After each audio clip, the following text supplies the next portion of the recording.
सर्व शब्द रूपों की सिद्धि से पूर्व कुछ महत्वपूर्ण बातें जान लीजिए कि सर्व शब्द एक तो सर्वनाम है और तीनों ही लिंगों में ये चलता है। पुल्लिंग में ये राम की तरह इसके रूपों की सिद्धि होगी, लेकिन कुछ शब्दों में थोड़ा परिवर्तन होगा जो कि राम के शब्दों की तरह सिद्ध नहीं होंगी। जबकि स्त्रीलिंग में ये रमा की तरह चलेंगे और इनकी सिद्धि रमा की तरह हो जाएगी उन्हीं सूत्रों से, इसलिए अलग से बताने की आवश्यकता नहीं है। नपुंसक लिंग में फल आदि की भांति चलेंगी दोनों, पहली और दूसरी विभक्ति, और बाकी सभी जिस तरह से पुल्लिंग के रूप सिद्ध होंगे सर्व के उसी तरह से सिद्ध होंगे। इसलिए सिद्धि हमें पुल्लिंग की ही करनी है, क्योंकि बाकी सब जो पहले मैंने रमा के करा रखे हैं या अन्य नपुंसक लिंग में भी करा रखे हैं उन्हीं की भांति हो जाएगी। परिवर्तन देख लीजिए, रामः रामौ रामाः होना चाहिए, लेकिन यहाँ क्या है, रामः की तरह ही सर्वः है, रामौ की तरह सर्वौ है, तो ये तो राम उन्हीं सूत्रों से सिद्ध हो जाएंगे। लेकिन रामाः की जगह बहुवचन में यहाँ पर सर्वे है, तो ये परिवर्तन आ गया, इसलिए इसकी सिद्धि सीखनी होगी। इसी तरह से सर्वस्मयी और 4-5 शब्द ऐसे हैं जो कि राम की तरह सिद्ध नहीं होंगे, उनको अलग से सिद्ध करना होगा। तो मैं तो आरंभ से ही पूरे ही सिद्ध करके बताऊंगी पुल्लिंग के, और जिस तरह से और कोई अगर आवश्यकता है कि उनके भी करा दीजिए या स्त्रीलिंग के, तो आप बता दीजिएगा, मैं करा दूंगी। जिन सूत्रों को मैं सैकड़ों बार पूरे समझा चुकी हूँ, बता चुकी हूँ, उनको मैं यहाँ संक्षिप्त में लिखूंगी। अब मैंने संक्षिप्त में ही लिखना शुरू कर दिया है, हालांकि मैं बोलती पूरा ही हूँ। फिर भी जो नए जुड़ रहे हैं उनको समझ में नहीं आता है तो प्लेलिस्ट ऐड करती हूँ, या फिर प्लेलिस्ट मैंने बना भी रखी हैं। आप जाके आरंभ से यदि राम के रूपों की सिद्धि से शुरू करोगे तो सभी सूत्रों को पूरी तरह से व्याख्या सहित समझ जाओगे कि किस सूत्र का क्या अर्थ है और वो क्या कार्य किस प्रकार से करता है। तो सबसे पहले सर्व शब्द की सिद्धि जब हम करेंगे तो कुछ उपयोगी सूत्र उसके जान लेते हैं। समझिए कि सर्वनाम शब्द होते क्या हैं। सर्व क्या है? ये सर्वनाम शब्द है, इतना आपकी समझ में आ ही गया है। सर्वनाम क्या होते हैं? वो नाम, ऐसे शब्द, नाम नहीं कहेंगे हम उनको, ऐसे शब्द जो किसी भी संज्ञा के स्थान पर प्रयुक्त हो जाते हैं या सभी के लिए जिनको प्रयुक्त किया जा सके, वो सर्वनाम कहलाते हैं। ये इसकी सबसे पहली शर्त है। दूसरी ये है कि वो शब्द जो सर्व आदि गण के अंतर्गत आते हैं, सर्वादीनी सर्वनामानी, सर्व आदि गण के अंतर्गत जिन शब्दों को रखा गया है उन्हें हम सर्वनाम शब्द कहते हैं। लेकिन इससे बड़ी जो शर्त है वो यही है, क्योंकि सर्वादि गण के अंतर्गत उन्हीं शब्दों को रखा गया है जो सभी के लिए प्रयुक्त हो जाते हैं, इसीलिए उन्हें सर्वनाम कहा गया है। अब यहाँ शर्त ये है, ध्यान देने वाली बात ये भी है कि यदि कोई अपना नाम ही सर्व रख लेता है तो फिर वो संज्ञा के अंतर्गत आएगा, फिर उसे हम सर्वनाम नहीं कहेंगे।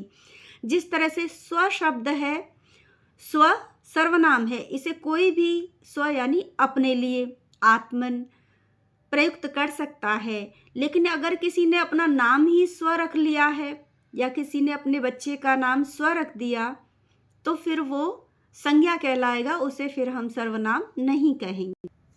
तो सर्वादीनी सर्वनामानी, सर्वादि गण तथा सर्व प्रयुक्त, जो सभी के लिए प्रयुक्त हो जाए ऐसे शब्द, तथा जो सर्वादि गण में पढ़े गए हैं ऐसे शब्दों को सर्वनाम शब्द कहते हैं। सर्व के रूप राम की भांति चलते हैं पुल्लिंग में। मूल शब्द ले रहे हैं, अब हम सर्व सिद्ध कर रहे हैं जो कि प्रथमा का एक वचन है। सर्व है मूल शब्द, लिया है हमने सर्वादीनी सर्वनामानी, इस सूत्र से हमने इसकी कर दी सर्वनाम संज्ञा, क्योंकि सर्व शब्द सर्वादि गण के अंतर्गत आता है तथा इसे किसी भी संज्ञा के लिए प्रयुक्त किया जा सकता है।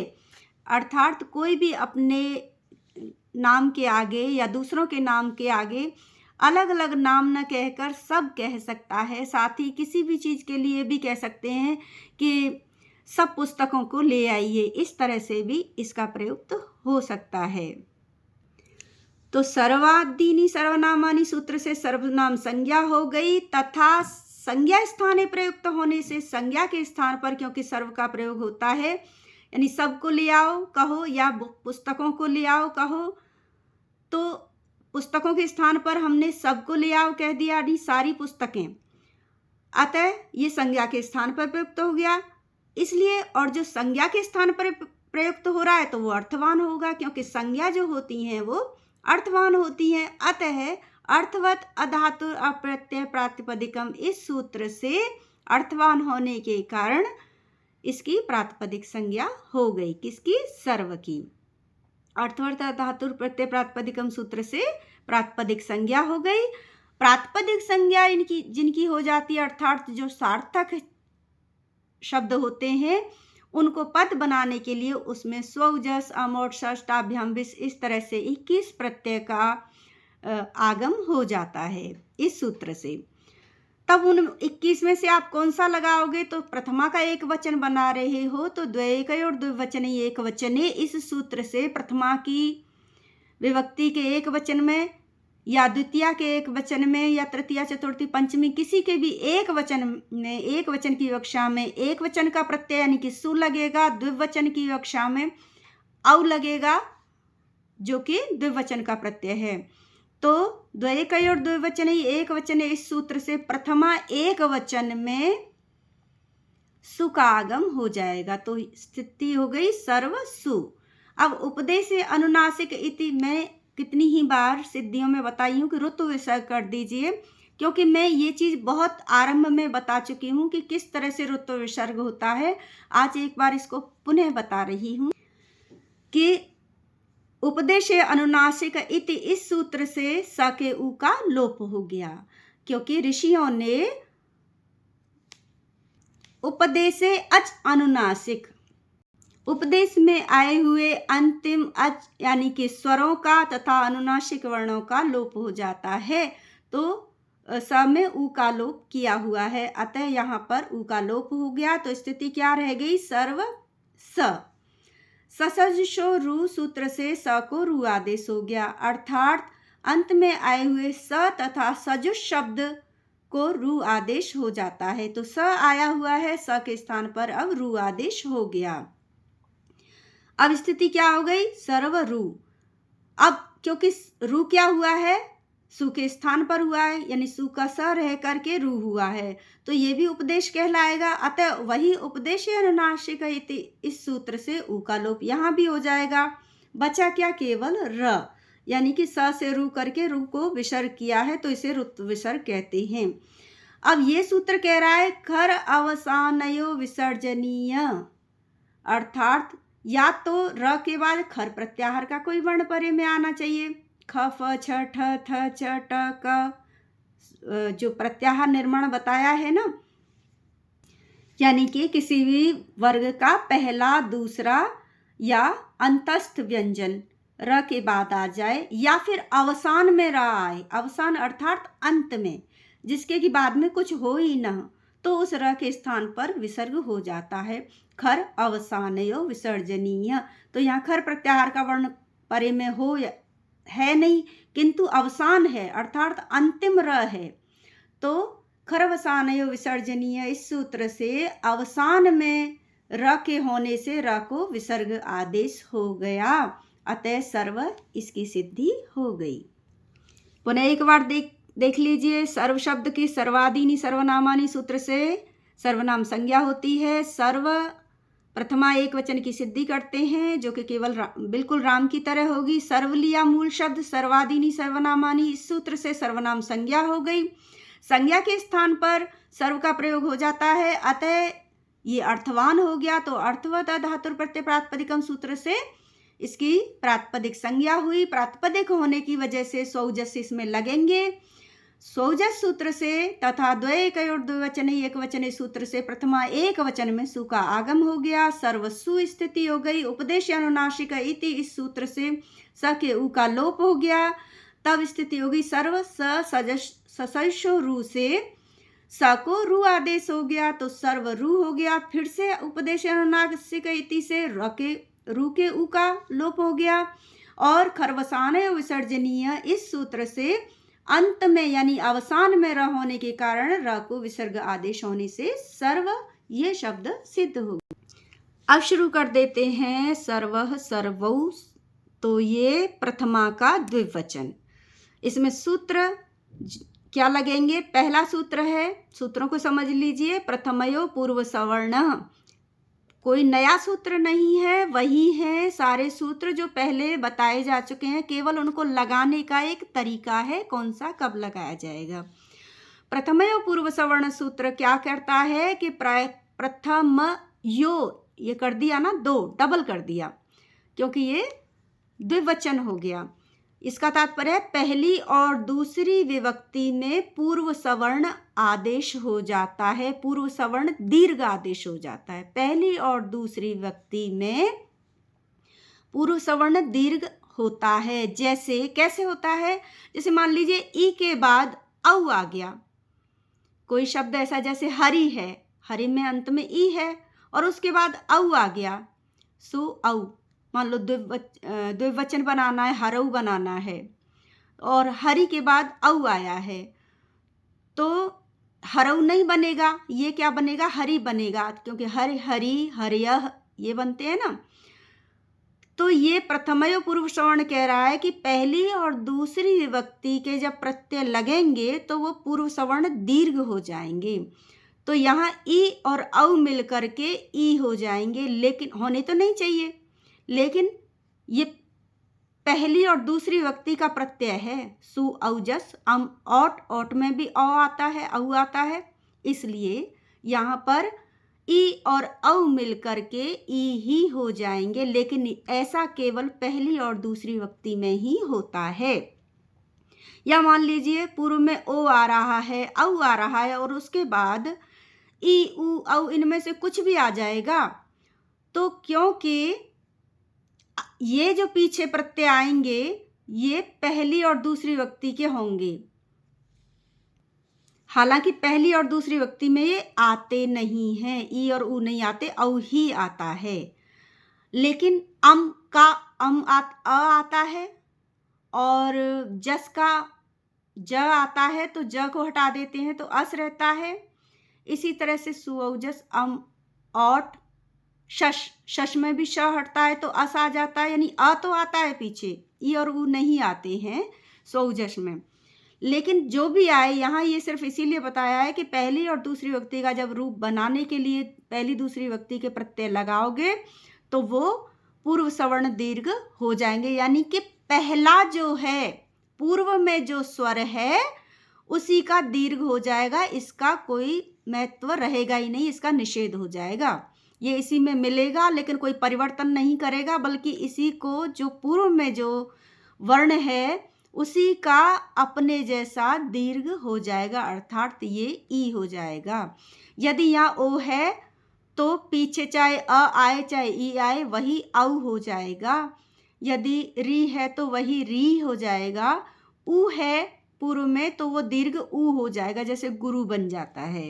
लेकिन ये केवल प्रथमयो अर्थात पहली और दूसरी विभक्ति के प्रत्ययों के साथ ही होगा। तृतीया चतुर्थी पंचमी बनाओगे तो वहां पर ऐसा नहीं होगा। तो ये हरे के बाद औ लगा था ना, तभी हरि बना था, यानी कि पहली और दूसरी विभक्ति का द्विवचन।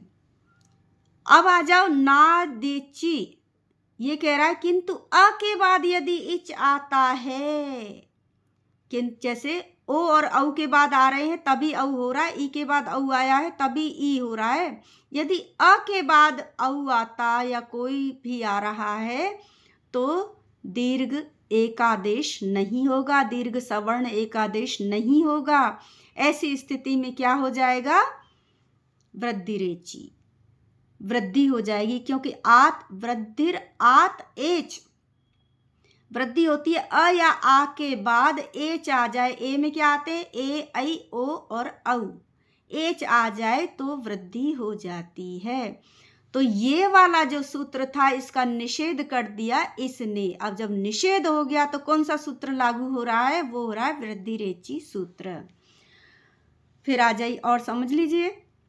प्रथमयो पूर्व सवर्ण, पहली और दूसरी व्यक्ति में पूर्व सवर्ण दीर्घ आदेश होता है, अर्थात जो पहला प्लस से इधर से पहले का जो वर्ण है उसी को दीर्घ कर देते हैं, पीछे चाहे कोई भी स्वर क्यों ना आ रहा हो, लेकिन शर्त पहली और दूसरी व्यक्ति की ही है।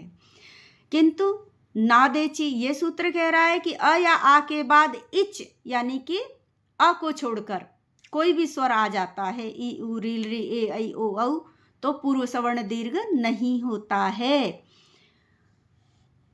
तब वृद्धिरेची सूत्र कह रहा है कि अ या आ के बाद ये आने से पूर्व सवर्ण दीर्घ नहीं होगा, बल्कि अ या आ के बाद एच आ जाए यानी ए ऐ ओ औ आ जाए तो वृद्धि हो जाती है।